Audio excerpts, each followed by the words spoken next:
On this week's episode of Ride the Lightning, the Tesla unofficial podcast, Elon Musk talks about autonomous driving in a new podcast interview. Model 3 approaches a production milestone. Party mode and camper mode are the next two modes set to come to your Tesla soon, and more.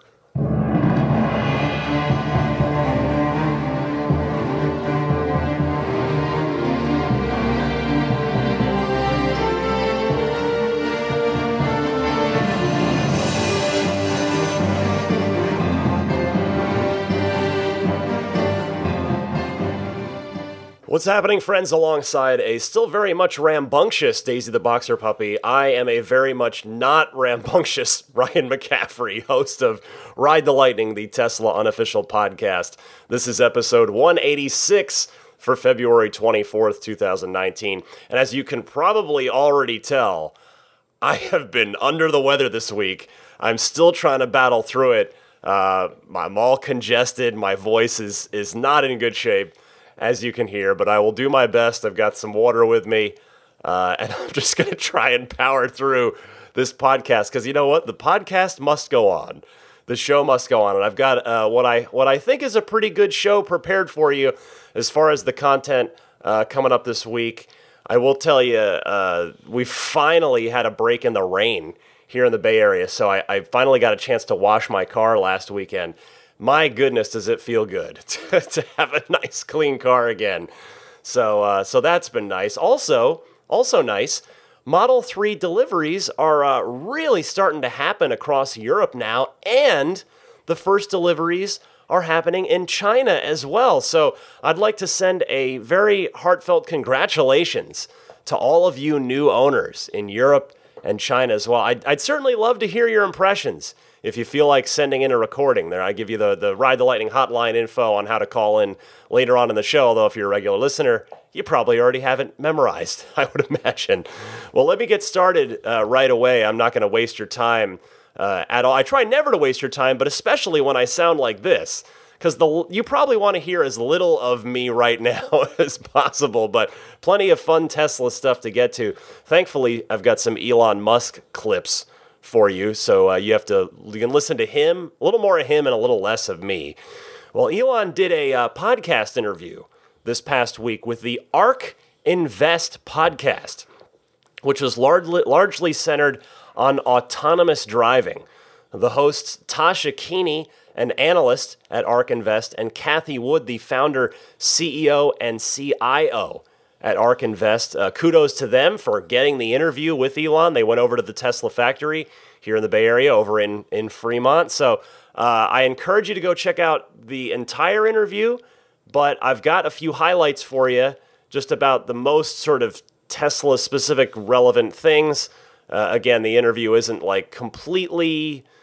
it's Tesla-focused in that it's about autonomous driving, but that is its laser focus. So this first clip is Elon talking about the nature of exponential curves, and specifically about commenting on how Tesla missed their production goals in 2017 and sort of how that really matters in the grand scheme of things. Elon.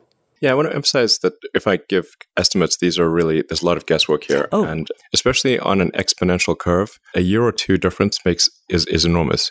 Obviously, Tesla, we got a lot of criticism for the number of cars we delivered in 2017. Because if you say like the area under the curve of production in 2017 was quite small because it was the beginning of an exponential ramp.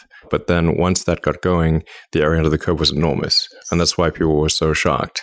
I kept trying to say this, but people don't understand, I guess, what an exponential means. Or they don't. They're all linear thinkers. Yes, exactly. So like last year, we basically doubled our global fleet.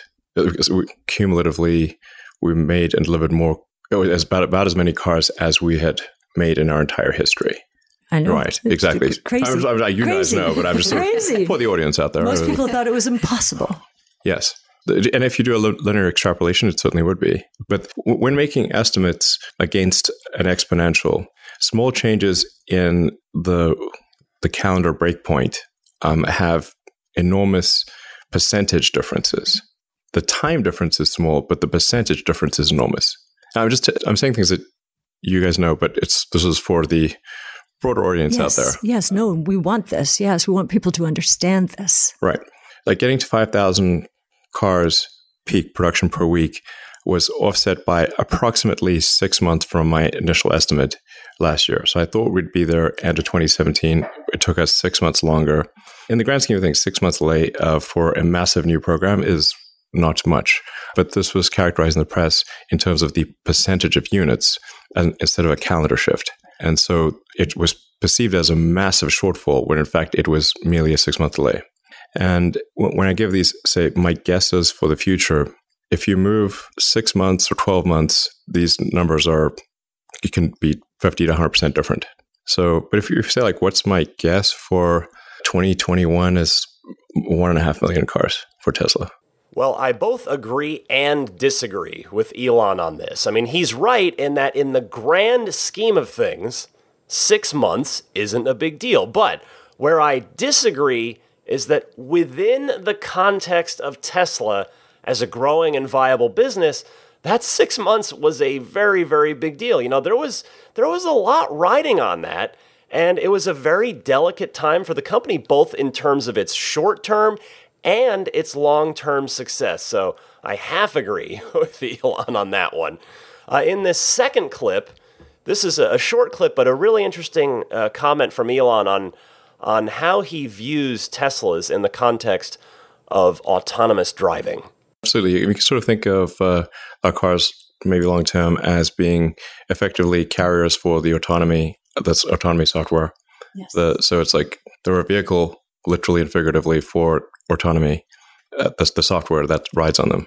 Well, that's really interesting, but I think it's important to remember the context of this conversation specifically, which is entirely about autonomous driving. So to that end, yes, Elon's right about Teslas being Trojan horses for autonomous software, but do remember, which he says later in the interview, by the way, that of course the overall purpose of Tesla is, as you know it by heart now, to accelerate the world's transition to sustainable energy. Clip number 3 here, Elon talking about how confident he is in the progress of full self-driving and how that's going. Take a listen to this. No, I still think the last 10% of autonomy is extremely difficult, or even the last 1% of autonomy is really difficult. I think there's like a couple of things that would be helpful to calibrate with the audience. And if I may go back to one thing, like generally, like for example, if I say we will reach 5,000 cars a week, what I mean is that's the peak production. But then just for reference, if you have peak production of X, then you're going to be like somewhere between 80 and 85% of that for average production through the quarter when taking public holidays and equipment maintenance into account.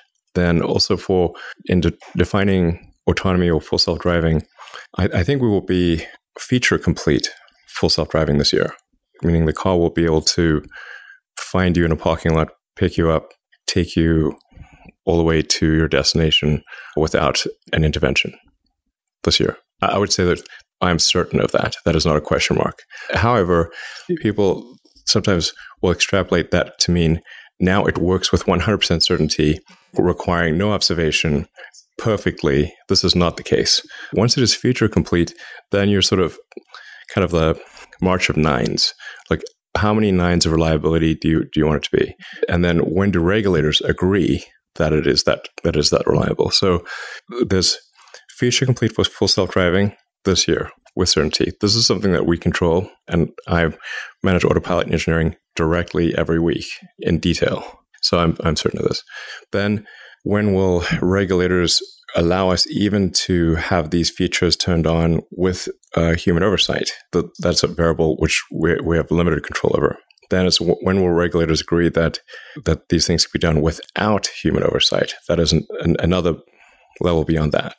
So these are externalities we don't quite control.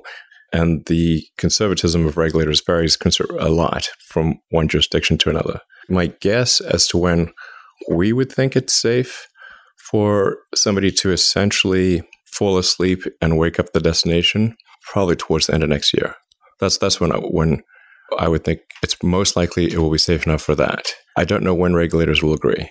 I suppose we may never know how accurate his highly confident statement there is, because if the public can't see the features because regulators are slow to approve them, we might not publicly know a status update on it. But then again, it could also just be something that Elon just openly talks about on an earnings call sometime, perhaps even intentionally, if it comes to it, as a tactic to try and put pressure on federal regulators to try and get it approved. So time will tell on that one, I suppose, but that's quite the confidence in the development of full self-driving. That's pretty cool to hear. Next up, speaking of confidence, here's Elon just kind of reminding everybody what his strengths are and who he sort of really is as a person in the professional world. Well, first of all, I think it's helpful to clarify with people. People think sometimes that I'm like a business person or finance person or something like that. I'm an engineer. I do engineering, always have. So I wrote software for like 15 years, 20 years, and I understand technology and software at quite a fundamental level. I know what we need to solve to make full self-driving feature complete. I think we've got an extremely good technical team. I think we really have the best people. It's an honor to work with them. I'm certain that we will get this done this year.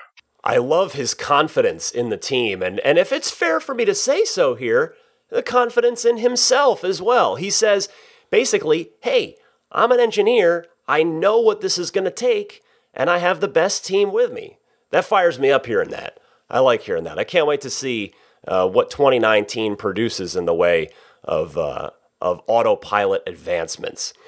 Speaking of autopilot, it is very much a competitive advantage for Tesla, and this next clip talks about that and how we, the Tesla owners, can help and are helping to make it better. The advantage that we have that I think is very difficult to overcome is that we have just a vast amount of data on interventions. So effectively, the customers are training the system on how to drive. And there are millions of corner cases. They're so obscure and weird, you wouldn't believe it. I mean, there's different road markings, different rules in different countries, different expectations. You've got rain, snow, sleet, hail, hurricanes, floods, fires, smoke, dust. It's insane. I know. But we've got cars in almost in all those environments. And so every time somebody intervenes, takes over from autopilot, it saves that information on and uploads it to our system. We don't know which car it was or what happened. There's no individual attribution for the car. We just know that intervention took place, and then we see what is required to fix that intervention. And we're really starting to get quite good at not even requiring human labeling. Basically, the person, say, drives the intersection, we know then and is thereby training autopilot what to do. Well, I'll tell you, my neighborhood is full of edge cases. I think my neighborhood is one giant edge case, but of course I can't use autopilot in my neighborhood, certainly not yet. So I wish I could be helping it more, but it is cool that it uploads data back to the mothership every time you intervene. I will say, thinking about that, a lot of that's got to be garbage data, which I suppose they've probably got a smart enough system to filter out the garbage data, because sometimes I just intervene with autopilot just because I either want to drive a little bit more aggressively than autopilot does, or I just need to perform a maneuver like a pass more quickly than the system is capable of relative to the traffic situation or what have you. But next up, I got two more clips here, and again, I'll encourage you to go listen to the full interview. I'll give you the URL for it in just a couple of minutes. But this one is for all of the real engineer types out there that want to hear some more kind of concrete numbers about Autopilot 3 and the new processor that Tesla is developing.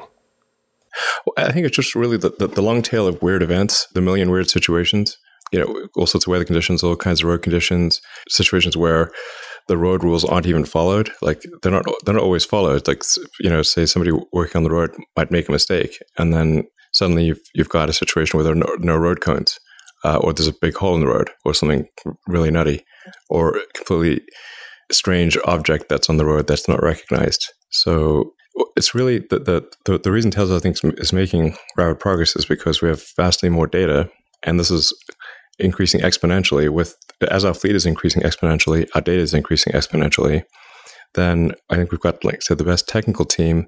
And although I brought it up before, people don't seem to really be taking note of the fact that the Tesla Autopilot AI computer is about to roll into production. Anyone who's ordered full self-driving will get that will get that for free. It's really, I've said it has maybe it's like a order of magnitude improvement over the NVIDIA system that we have, but it's really more like maybe 2,000%. Yeah, our analyst on AI deep learning spent 9 years at NVIDIA and concluded that you were at least 3 years, just looking initially at the specs, at least 3 years ahead of anybody else out there, any other auto manufacturer. Yeah, and we started the chip program about 3 years ago because it just seemed as though we would want to advance making things. If you want to have a complex neural network, you need a combination of software and hardware.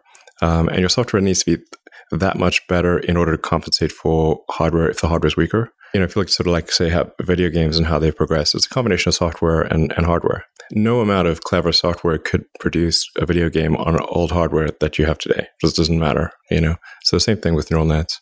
So right now we can process on the order of 100 frames a second. And we really need to do a lot of work in terms of cropping the frames and sort of bending the pixels and not going to full resolution on all cameras and that kind of thing with the current hardware. We're at full frames, full resolution with the Tesla hardware, all cameras at full resolution, full frames. Wow. That's and crazy. It still hasn't tapped out. Yeah. So like I said there, I really just wanted to include that clip for those of you who are interested in a more technical explanation of what Autopilot 3.0 can do. Very cool stuff there. The final clip I have for you is I found extraordinarily interesting because, as many of you know, Tesla opened up, Elon and the Tesla opened up the patents, a lot of the Tesla patents years ago. In fact, after the Model S released and after Model S won the car of the year unanimously from Motor Trend, and we hadn't really heard about anyone making use of those patents, taking Tesla up on those. So here's Elon talking about that. I mean, generally we found it's not easy to work with traditional automakers. It's not like, first of all, they're not exactly banging down our door to work with us. Nobody took you up on your patents. I think they have actually. Oh, really? Yeah. Okay, that's interesting. On the patents they have. That's very different from, say, creating an integrated system. Sure. If there was an automaker out there that wanted to implement the same hardware system as Tesla and use our software, I think we'd be very open to it. But we're not going to change it. What tends to happen is they want to work with us, but then they'll say, oh, but we want you to change the following 6 things. No, because it's going to slow us down massively. Yeah. And so it's like, if you want to use exactly our thing, that's fine. Yeah. But then they don't want to use exactly our thing. We're open to other automakers using our supercharged network. We're open to them to using our autopilot system. They just need to make it work without a ton of overhead on Tesla engineering. I could definitely see other people licensing Tesla's autopilot / self-driving tech. I mean, the issue, I think, generally would be the frequency of code updates that are necessary. Because we're still barely seeing any car companies do always connected cars. The hardware suite, sure, that would be pretty easy to put in any car. The cameras, the sensors, the radar, and the autopilot chip. But it would need to be able to pull down new updates on a very regular basis from the mothership. So it was very interesting to hear Elon say, though, that other car companies have taken them up on their open source patents. I would have loved a follow-up question on that. That's got to go on my list now because I'm curious who has taken them up on that. So there you go. Good job from the ARK Invest podcast. If you want to listen to the whole thing, you can go to ark-invest.com/research/podcast. All right. And with that, we move on to the rest of the Tesla news for the week. Got a few other stories here. We don't think much about the Model 3 production numbers anymore. I mean, if you remember back a year ago at this time, in fact, a year ago to this day, February 22nd, as I record, was the day that I and all of the day one non-Tesla owner reservation holders, the first batch of people were invited to configure and order their Model 3s. So the 1-year anniversary of that. Anyway, point being, a year ago at this time, we were all regularly agonizing over Model 3 production numbers. But things have smoothed out, and now we don't really think about it anymore. But here you go. The Model 3 is very much approaching a big production milestone. According to the Twitter account at Model 3 VINs, which I've cited on this show before, they track VIN registrations for Tesla. The company is now almost to 300,000 VINs registered. They're at 292,000. Now, to be fair, these are VIN registrations. These cars haven't all been produced yet, but it's nevertheless certainly a really healthy sign. And as my friends at Teslarati note, of those, Tesla has already registered 44,000 VINs here in Q1 just for North America. And we're only in February. And we've seen, actually, I see it every day. All the Bay Area people that see truckload after truckload after truckload of Model 3s heading north on US 101 towards the docks to be loaded for shipping to China and Europe. A lot of the VINs, a lot of the production is going overseas this quarter. So real nice surge there. Some just good stuff. Now, related to this, Elon tweeted this week that, quote, annualized production rate at the end of 2019 is probably going to be around 500,000, i.e. 10,000 cars per week. Deliveries for the year still estimated to be at about 400,000, he says, end quote. So there you go. Production just continues to move along. Now, remember from the earnings call, let me just put a little context on that for you. The 10,000 cars per week is total global production.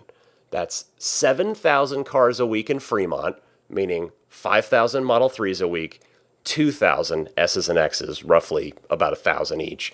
And also the 3,000 cars per week that they expect to get out of China by the end of the year. And those are all going to be Model 3 vehicles. So there you go on that. Just good stuff for Tesla production. Next up, Consumer Reports has revoked their recommend rating for the Model 3. Jake Fisher, the senior director of automotive testing at Consumer Reports, says, quote, when we look at the Model 3, a lot of the issues are the electronics. There are some issues replacing the dashboard screens, for instance, but we've seen other issues in terms of the trim breaking and the glass, end quote. Now, it should be noted, reports Teslarati in their article on the subject when I was reading up on this, that while Consumer Reports did receive numerous complaints about the Model 3's reliability, the owners who filed those reports have also maintained that they are generally satisfied with their vehicles. Nevertheless, quote, they like their cars, but they still tell us the truth. They tell us the problems they're having with them, Fisher said. Well, Tesla issued a statement in response to this, saying, quote, not only are our cars the safest and best performing vehicles available today, but we take feedback from our customers very seriously and quickly implement improvements anytime we hear about issues. That's just one of the reasons why in this very same survey from Consumer Reports, Model 3 was rated as the #1 most satisfying car, and why Tesla vehicles have topped Consumer Reports' owner satisfaction survey every year since 2013, the first year Tesla was included in it. We're setting an extremely high bar for Model 3. We have already made significant improvements to correct any issues that Model 3 customers may have experienced that are referenced in this report, and our return policy allows any customer who's unhappy with their car to return it for a full refund. Now, all right, pause for a second. That's a 3-day return policy, so that's all right, probably could have left that line out. But anyway, continuing. This new data from Consumer Reports comes from their annual owner satisfaction survey, which runs from July through September, so the vast majority of these issues have already been corrected through design and manufacturing improvements, and we are already seeing a significant improvement in our field data, end quote. So, kind of adding on to this, I think it's important to remember that the Model 3 is really, for all intents and purposes, in its first full and proper year of production. It's its second year officially, technically. but it's really the first full proper year of production. So there are and there will be issues, and it's okay to acknowledge them. Of course, you don't want to stick your head in the sand with it. The key is how Tesla responds, and as they noted in their statement there, they're evolving the car every week, as they've done since they started manufacturing their own cars. You know, the Model S has and continues to evolve on a weekly basis, as does the X, as does the 3. Hey, remember last year when Consumer Reports when Consumer Reports had the issue with the braking system, the ABS braking, and Tesla went ahead and changed that ABS algorithm after they got called out, and it was lickety-split. It was like inside of a week that was addressed. So, as ever, Tesla is nimble. You know, when things come up, they can and do respond quickly. That not only has continued and should continue to serve them, and by extension us, the customers, very well. Next this week, a little fun story here. Remember party mode, aka karaoke on your Tesla's dashboard touchscreen, the ultimate supercharging time killer? Well, it is still coming, says Elon Musk. He responds to someone on Twitter and says, quote, "It's probably a month or two. Sentry mode became top priority, so we pushed that," meaning party mode, "out a bit." Now, I certainly, as a Bay Area resident, can't fault Tesla for prioritizing Sentry mode, because Tesla, being a Bay Area company themselves, have a front row seat to the window-smashing car break-in problem that's been affecting the Tesla community and other, certainly not just Teslas, but affecting a lot of people up here, including the Tesla community.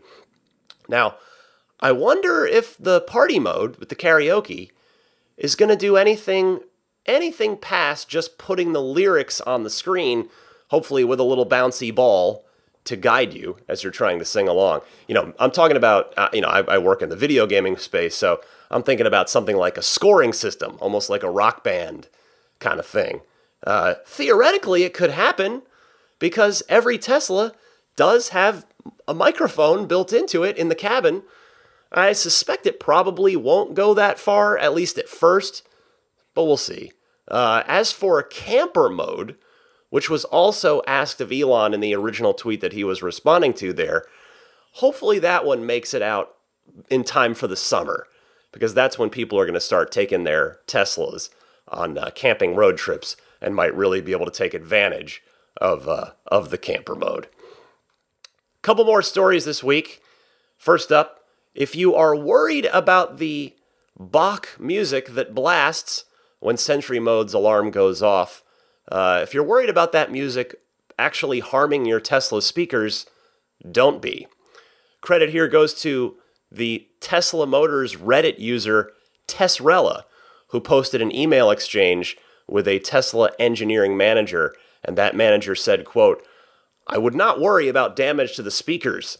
Even the subwoofer employs a high-pass filter to protect from the insanely low frequencies that Takata and Fugue employs. The systems group in Tesla have verified safe, distortion-free excursion in Sentry mode. All of the speakers we provide undergo extended pink noise power testing that far exceeds music content. In short, Sentry mode is awesome and will not damage your stereo system." End quote. Well, I doubt any of you were worried. I certainly wasn't.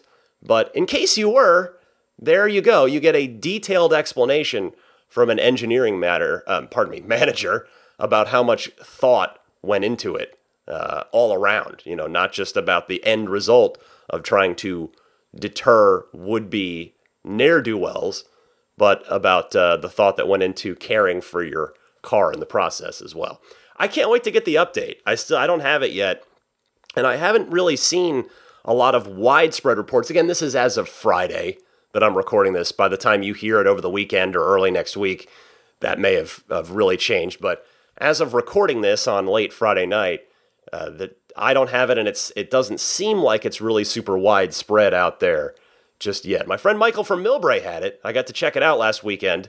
He and I took a ride for lunch and parked the car, and when we went back to it, I got to test it out a little bit. I do like, so it doesn't leave the HAL 9000 little red eye on the screen all the time, like just constantly. So there's no real risk of burn-in or additional just whatever power drain the screen would do. But if the car senses something, so if anything comes into those side camera views or the front dash cam camera view, then the screen turns on and it says hey, you're being recorded. So I like that. That's a really smart way to implement it. Finally this week, speaking of fun little software things, last week you probably recall that I was quite giddy about the Back to the Future themed Easter egg that's in the Tesla app if you get your car down to 121 miles of range remaining on the battery. So I went out after I recorded the show last weekend, and I did it myself. I actually got to spend some time. I had dinner with Ron from Nashville and his lovely wife, Kelly, who were briefly in town. I drove across town, across the bay, over to the East Bay to meet up with them, which I was happy to do because, hey, they got a cool place they want to eat at, and I sure don't mind having a good excuse to drive my car. So went and met up with them, and then on the way back, or I should say when I got home, I thought about the Back to the Future Easter egg. I was at about 136 miles of range when I got back. So I thought, you know what? I'm just not going to plug it in tonight. And then tomorrow when I go out to run errands, I'll get it down to 121 and I'll check out that Back to the Future Easter egg for myself. So the next day I go to head out and I'm on the freeway and I'm like, okay, it's coming right up. I pulled off at the closest exit to 121 miles. It wasn't where I was going, but I just pulled because I didn't want it to happen on the freeway. I wanted to be able to stop and look at the app and take screenshots and stuff and really have fun with it. So I pulled off the freeway at a random exit that was going to get me super close and get me down to 121. I drove around an office complex for a few minutes before finally getting to 121, and then I did it. And boy, I gave you the whole spiel last week, but the reason I bring it up this week, as Daisy the Boxer Puppy drinks up behind me, is because of all the cool bits in that Easter egg. I thought, there were probably 5 or 6 things, like 5 or 6 neat little layers to it. I missed one. There was one more layer that even I missed last week that I happened to notice when I did it myself, and that is the odometer, the mile. It shows your odometer reading in your Tesla app at the very bottom, just above the version number of the app the version number of your car software. So it changes your car's mileage, just on the app display, obviously, to 33,062 miles. Now, if you're wondering why on earth 33062, it's because the DeLorean in Back to the Future 1, that is the mileage it has just as Marty McFly is about to head back to 1955 inadvertently. There's a close-up, if you're a super fan of this movie like me, there's a close-up of the instrument cluster as the car is nearing 88 miles an hour. And so you see the actual DeLorean instrument cluster, although fun fact, in the movie, so they made a fake speedometer that goes up to 95 because those of you who are a little older, like me, may remember that there was a U.S. federal law in the early 80s that mandated that speedometers couldn't exceed an 85 mile per hour reading. I think there was some thought that people just wouldn't drive as fast if the car wasn't actually showing them how fast they could be going past 85. That law eventually went away, of course, but the DeLoreans were all they were all subject to that law. So since 88 is past 85, and if they just shot a regular DeLorean speedometer in the movie, you'd just see it would have just been a pegged 85. They wanted a little extra effect for the film, so they actually did a great job of making one that went to 95. It looks totally stock, like it fits right in. You'd think you'd never know it unless you were a DeLorean maniac like me, that goes to 95.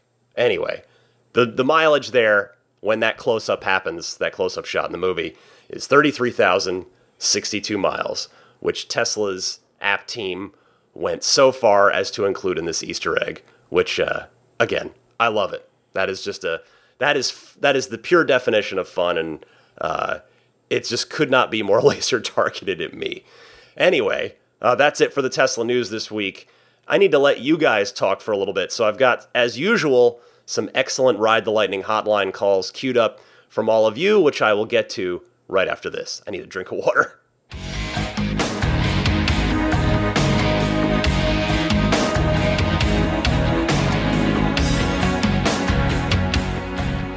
All right, my friends, it's Ride the Lightning hotline time. Your time to shine. You call in awesomely every week with your questions, comments, discussion topics as they pertain to Tesla. So again, I always invite you to participate. It's two easy ways to do that. You can either record a question on your smartphone's built-in voice recorder and simply email that file to me at teslapodcast@gmail.com. Alternatively, you can call and leave a message anytime on the Ride the Lightning hotline. Dial 1-888-989-8752. Again, that's 1-888-989-TSLA. Either way you decide to call in, please try to limit your call to a minute and a half tops. Between minute and a half, that's ideal. Thank you very much in advance for that. And this is the part where I plug Life on Record for supplying me the Ride the Lightning hotline that you can call into. So if you know someone special with an upcoming birthday, anniversary, graduation, or some other special occasion, you can give them a unique gift of recorded voices from friends and family telling them why they're special. The recordings can be podcasted, or you can put them onto a keepsake. Visit lifeonrecord.com to learn more. Gil from San Diego is going to kick us off this week, has a question about detailing. Gil, take it away. Hi, Ryan. Gil from San Diego. I've been wondering this for a while now. When you do a paint protection film or ceramic coating or a combination thereof, can you still have your car washed normally? My sense is you can't, and this sounds horrible, but I haven't washed my own car in a very long time, and so it would really would be a problem if I can't take it to my car wash guy to have them wash it. So just curious if that rules that out, because I'd love to do it, but at the same time it would be very difficult for me to not be able to sort of take my car to car wash as usual. Thanks. Love the show. Hey, Gil, you can totally have your car washed any way you want. The paint protection film is to help guard against rock chips, and the ceramic coating is basically just a super wax that lasts 3 to 5 years. So the reason that detailers, or at least mine, prefer it to be done a certain way is just to make sure that you're not introducing foreign elements into the washing and cleaning process. For instance, a washing mitt that may have picked up a bit of grit in it. If you're not using grit guards, then that gets rubbed into the car somewhere else. That can make for a less than ideal long-term situation with the finish and everything. So stuff like that. But those products, PPF, ceramic, they're there to help you for sure. If I make it sound like it's a hassle, it's just because I'm really, really picky about my stuff in general. I've been that way my whole life. But, especially with this car, which I waited so long for, and quite frankly, it's the most expensive thing I've ever bought in my life, other than our house. So I want to make sure to take as exact and perfect care of it as I possibly can. That's my happy place. That's what keeps me happy. But you don't have to be as picky as I am in order to benefit from paint protection film and ceramic coating. Thanks for the call, Gil. Mike from New Jersey wants to make a little note here about projected range and sort of the way the car displays your range and energy. Mike, go ahead. Hey, Ryan, this is Mike from New Jersey. So the Easter egg conversation last week sparked a thought for me due to the 121 miles of range left needed in order to see it. It's not actually related to that, but it did lead me to a simple idea that I wanted to share with you and get your thoughts on. So the range we see towards the top left of our Model 3 screens, to the right of the speedometer as I understand it, is the range the car is rated to get for the current state of charge without any energy usage or current temperatures factored in. Due to this, I found it somewhat useless, but I learned about 2 weeks into owning my Model 3 that we can change the readout from what I'll call rated miles remaining to a battery percentage remaining like we'd see on our phone. Still based on the current battery charge, but getting better on the usefulness scale. The percentage always made more sense to me since the information being given isn't really the expected range with all or even some factors considered, rather the correlated miles to the state of charge. In that case, the metric we're actually looking at is something more like a discharge velocity, in that the information we can glean from that number is only useful over time as we see it fall and at what rate. So here's what I'm thinking. Why not give us the option to display the energy screen's projected miles based on the previous 30 miles driven in that space instead? That number is way more accurate and is based on actual energy consumption. What do you think? Wouldn't that make more sense for most people? Love the show and look forward to hearing from you. Good stuff here, Mike. And you make a good point. If I remember my week-long experience with the original Roadster correctly, when I was taking care of one for eMotion Rentals, the Roadster, I think, did give an option of displaying either the rated range remaining or the actual range. I'm not 100% on that, but I think that's what the case was. I'm not sure why Tesla does it the way it does on the 3. I mean, as you noted, you can change it to battery percentage. I would think it defaults to miles remaining just because that's probably the friendliest way to onboard new people into an electric vehicle, is to show them like a tangible thing that's easy to get. Like, with a percentage, they have to kind of convert that to something in their head, potentially. Anyway, remember too, the other thing I want to say is on the long-range rear-wheel drive Model 3, the car can actually reliably get its rated range. So it turns out to be a pretty accurate measurement, but I agree. It'd be nice to have an option to display the number from that energy graph screen. Thanks so much for your call, Mike. Paul from Norway has a traction control question up next.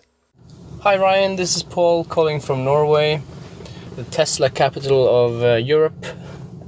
First-time caller, long-time listener.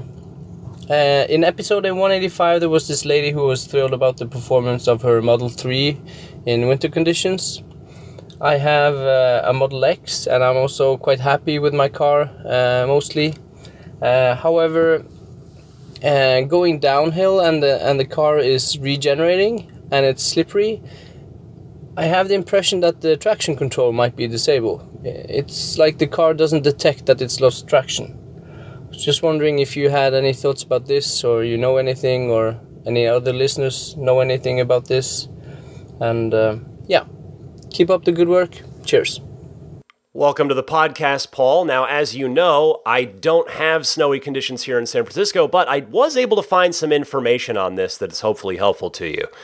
Apparently, this is a known element on the S and the X, and it behaves a little differently on the 3. But the thing to do, if you have not done so already, is to set your regen to low regen during icy wintertime conditions, and that should help the issue you describe.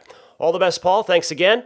Fred from Missouri has some concerns about the supercharger network out in his neck of the woods. Fred, go ahead.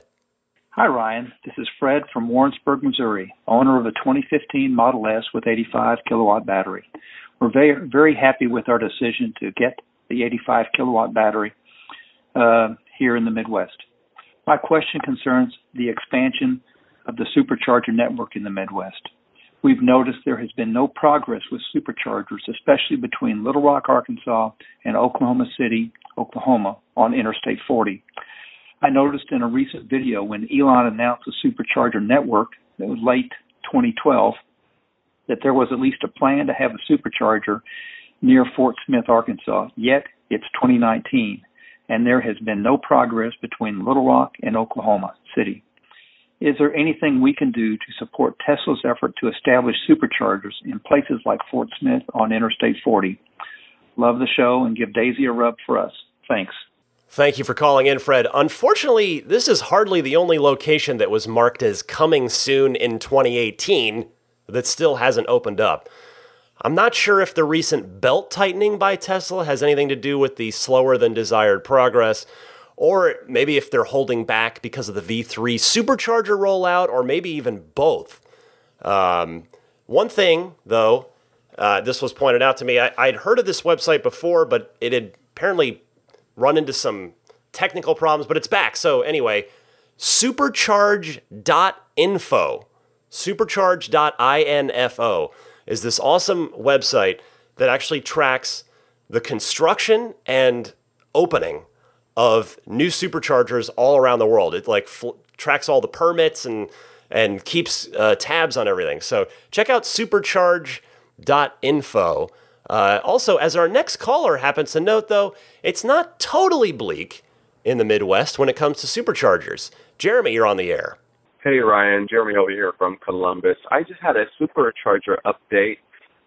So I live in Columbus, Ohio, and we've always had one supercharger, and then about 6 months ago, they added a second supercharger. And then just last week, we got a third supercharger. This is one of those residential superchargers. And what's interesting about it is that there's 20 chargers total. There's 10 of those white, smaller residential superchargers. I think that's what they're called. But then there are 10 Tesla destination chargers. However, they are J1772s.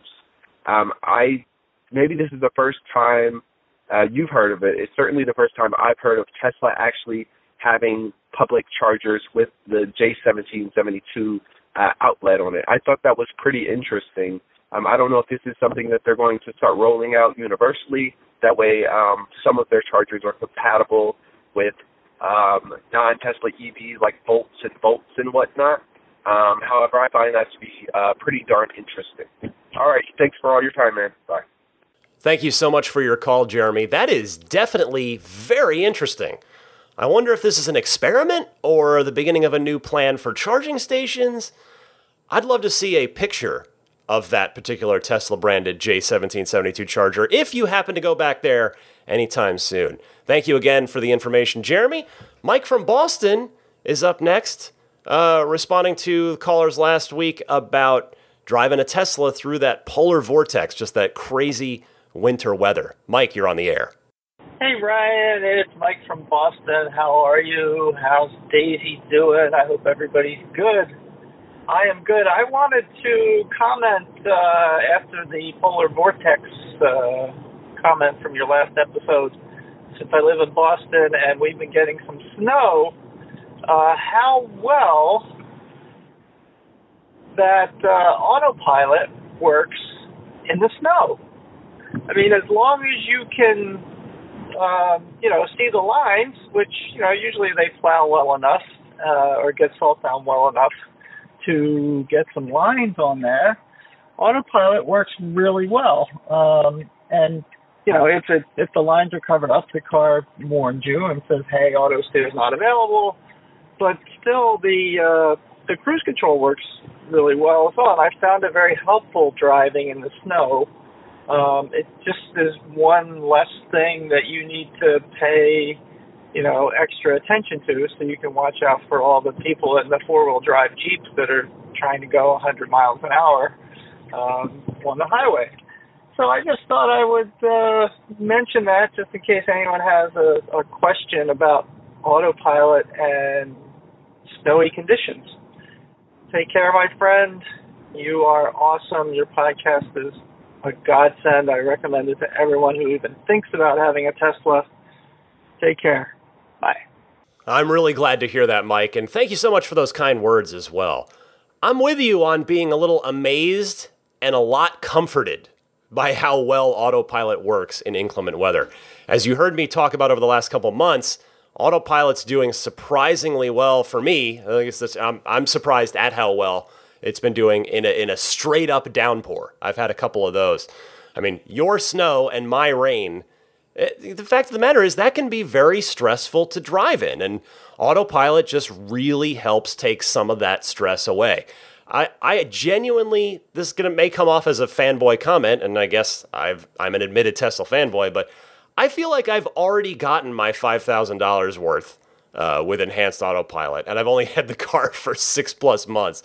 I highly recommend purchasing the enhanced autopilot package to anybody that's buying a Tesla. Mike, great to hear from you. Final caller this week, the honor goes to Andy in Columbus with a question. I'll tell you this question, I had to look it up. I learned something here. So Andy, take it away. Hey Ryan, it's Andy in Columbus. Love the show. Keep up the great work.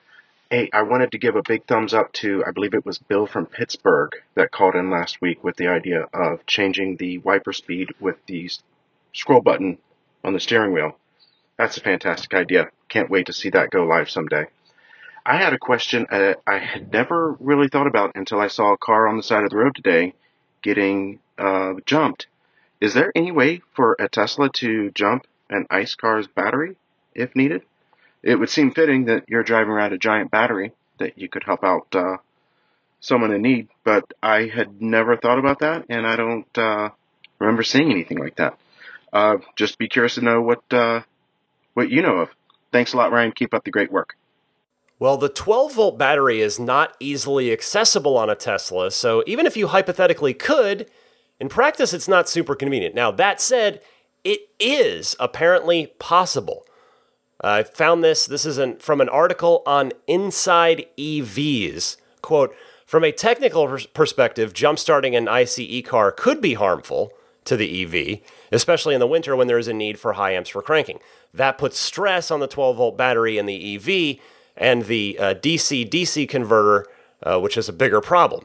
According to comments, Tesla's DC to DC is ready for 200 amps, but surges could cause failure at some point, and that comes at a cost. The other issue could be confusion of the software that monitors the 12-volt battery. So there you have it. It's you could potentially do it, but it seems like it's mostly probably not a good idea. Excellent question, though, here, Andy. I learned something myself in this one.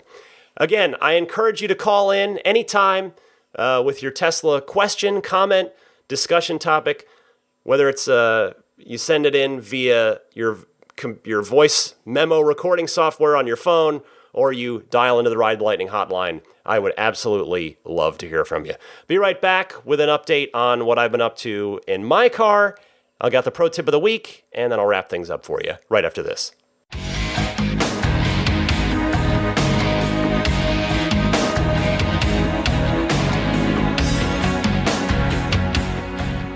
Well, some good news for me with regard to my Tesla, and that is I finally got my spoiler coming for my Performance Model 3, which I've been waiting. It'll end up being almost 7 months to the day since delivery, and I'm not complaining. You know, it is what it is. Beautiful car. It's served me just fine for the last 7 months without a spoiler. But yeah, I got an email from Tesla this week saying, we've got the parts. We're ready to install this on your car.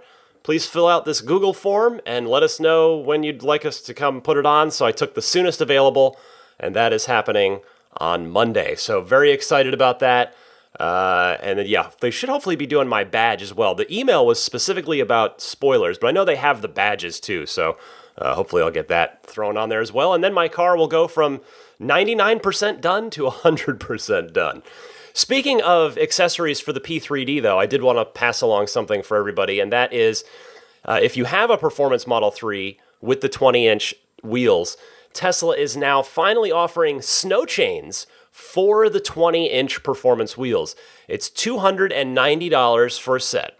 Now, I just want to say, I have to confess, I know nothing about winter driving. So please enlighten me on this. Isn't it probably not a good idea to be using the 20-inch summer tires in the winter, period, even with the snow chains? Because, and the reason I say that is because on the Tesla store website for this exact product, for the 20-inch snow chains, they're pictured with the Michelin Super Sport summer tires that come with the car. And I thought, those tires are basically supposed to be any summer tire is unsafe in winter conditions. So I don't know. But in any case, there you go. The chains are available if you have a P3D and need them. Let's go to the pro tip of the week. Ryan from Denver. This one's more of a courtesy tip than a pro tip, but I thought this was good. I wanted to play this. So, Ryan, take it away. Hey, Ryan. This is Ryan from Denver calling, and I just wanted to offer a courtesy tip rather than a pro tip. One of the things I see happening a lot is Tesla drivers using the head-first superchargers when there are a multitude of other superchargers available. One thing I like to try to do is not park in either the head-first or the linked supercharger to the head-first, because those should really be left for vehicles with a tow hitch on them. And if you block those, then if someone comes with a tow hitch, they're going to be unable to supercharge or not supercharge without taking up multiple spots. It's a pretty easy thing to do when there's not very many people in the supercharger. So I just think that that's something that everyone should be aware of. Thanks. Thank you, Ryan. I think that's a great courtesy tip. I confess that I need to take heed of this tip myself. I took a head-first spot back at Indio on my return trip from Arizona to San Francisco. Now, at that station, there were a lot of head-first spots in my defense, but you're right. It would have been more polite to take a regular back-end spot and leave those head-first spots for Model X's that are towing stuff. Good call, Ryan. Feel free to send in your pro tip if you've got something neat about your Tesla that you've learned that maybe isn't super obvious. Please feel free to call in with it using the call-in info I gave you earlier in the show during the Ride the Lightning hotline.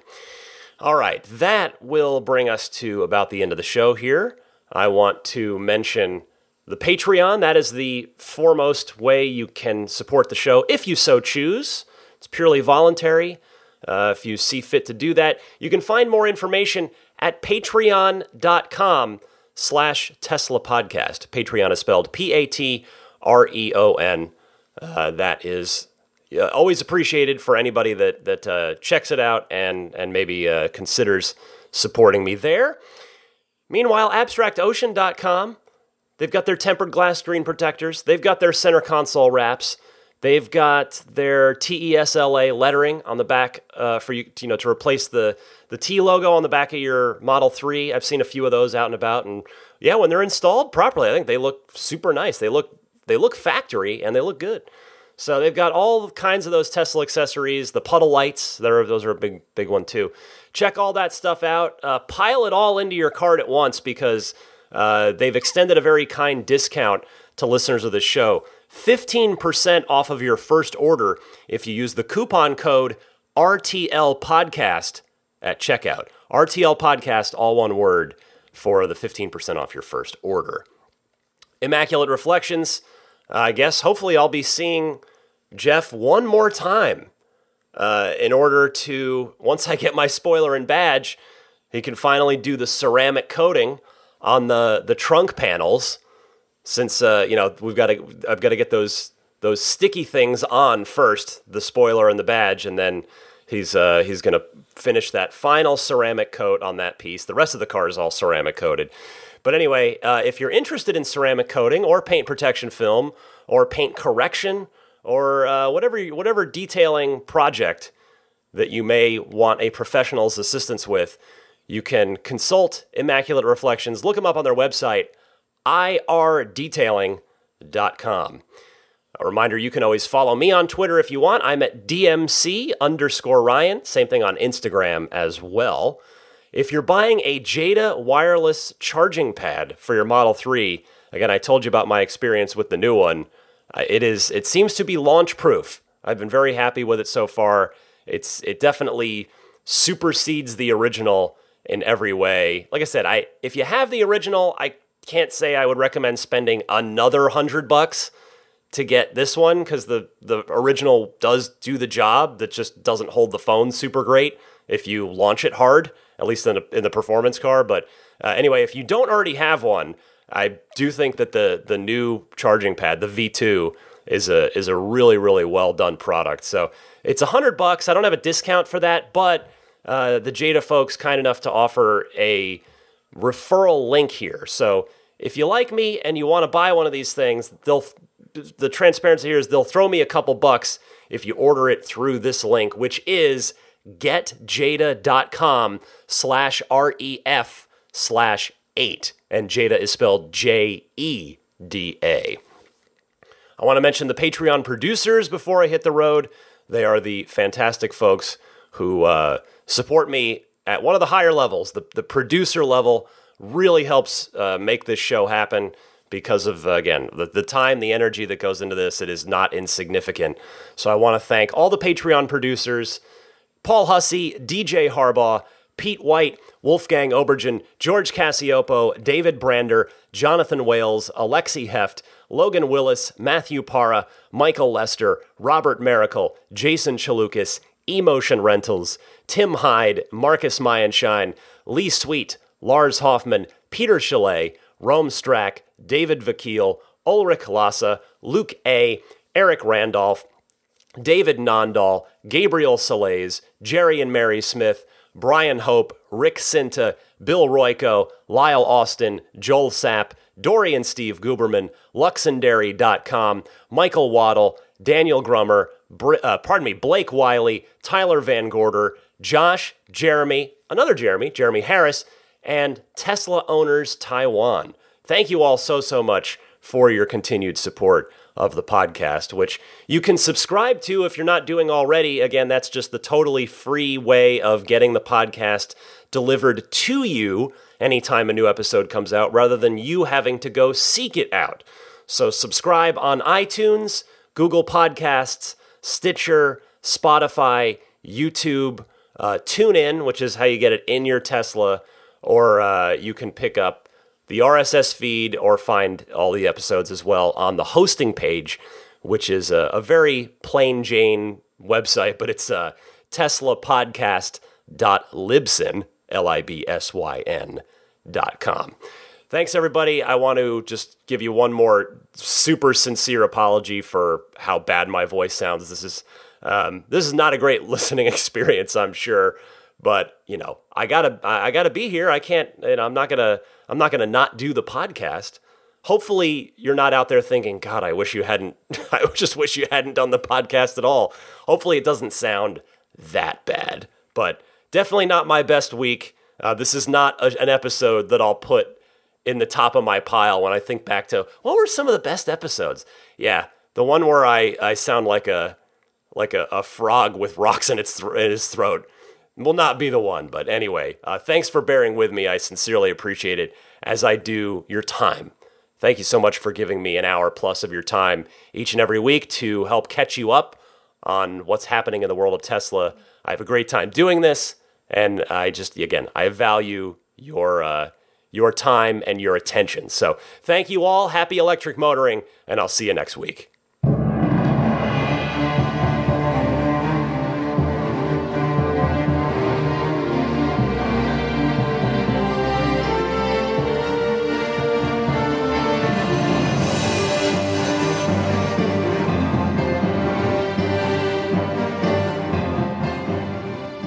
I mean, I think a Tesla is the most fun thing you could possibly buy ever. That's what it's meant to be. Well, our goal is to make it's not exactly a car. It's actually a thing to maximize enjoyment. Make its maximum fun.